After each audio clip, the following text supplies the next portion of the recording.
कि इतिहास अगर पढ़े हों या जानते हों तो उन्हें समझना चाहिए। साल पहले भारत की स्थिति ये थी कि वो विदेशी शक्तियों के सामने घुटने टेक कर चलता था। कि इस बयान पर मुझे बड़ा ताज्जुब होता है कि क्या ये पार्टी जानबूझकर जनता को बेवकूफ़ समझ रही है या बेवकूफ़ बनाने का प्रयास कर रही है। कर्नाटक के कोप्पल में अभी हाल में भारतीय जनता पार्टी के राष्ट्रीय अध्यक्ष जेपी नड्डा ने एक बयान दिया कि मोदी राज के 9 साल पहले भारत की स्थिति ये थी कि वो विदेशी शक्तियों के सामने घुटने टेक कर चलता था और 9 साल के इस अंतराल में नरेंद्र मोदी की सरकार में भारत खड़े होकर चल रहा है। इस पर हमें नड्डा के इस बयान पर मुझे बड़ा ताज्जुब होता है कि क्या ये पार्टी जानबूझकर जनता को बेवकूफ़ समझ रही है या बेवकूफ़ बनाने का प्रयास कर रही है।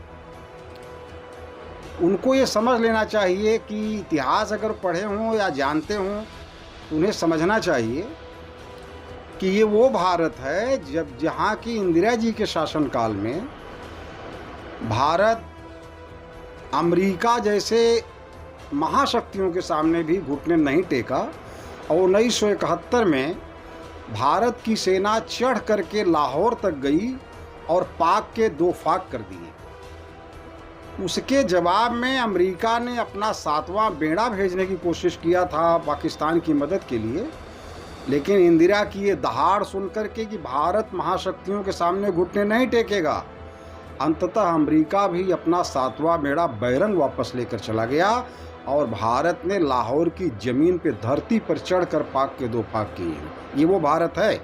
ये 9 साल पहले का भारत है जब नरेंद्र मोदी नहीं थे इस देश में। दूसरी बात यह है कि 1962 के चीन भारत युद्ध में भी जब भारत चीन के हाथों शिकस्त खा गया था, उस समय भी चीन के सैनिक लद्दाख और अरुणाचल में घुसने का प्रयास नहीं कर पाए थे, हिम्मत नहीं जुटा पाए थे। आज नरेंद्र मोदी की इस 9 वर्ष की सरकार में चीन लद्दाख में घुसा पड़ा है। आज भी डेप्सांग और डेमचौक में उसकी सेनाएं आज भी मौजूद हैं।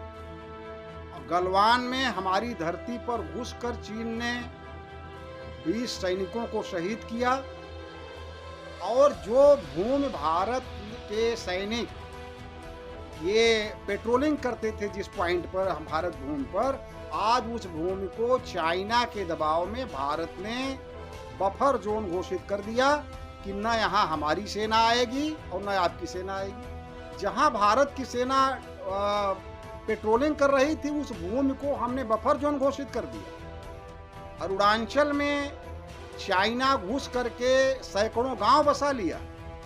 और ये उस समय की बात है जब भारत 1962 का युद्ध हार गया था, चीन से शिकस्त खा गया था।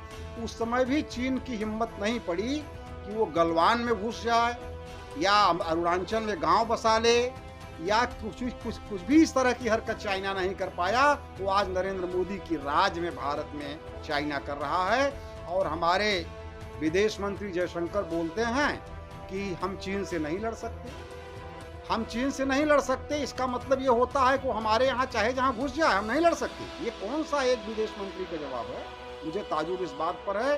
और कर्नाटक चुनाव की स्थिति तो ये है कि चाहे नरेंद्र मोदी जितना भी सर पटक, मेरा अपना जो आकलन है कर्नाटक में भारतीय जनता पार्टी के तोते उड़ गए हैं और तमाम मीडिया संस्थान भी इस बात को लेकर सर्वे भी कर रहे हैं। और कर्नाटक में कांग्रेस स्पष्ट बहुमत की सरकार बनाने जा रही है। वहाँ नरेंद्र मोदी अपनी पूरी टीम उतार दें, चाहे जितने भी झूठे भाषण दे दें, लेकिन कर्नाटक में भारतीय जनता पार्टी की वापसी असंभव सी लगती है। राजनाथ तिवारी, राजनीतिक विश्लेषक।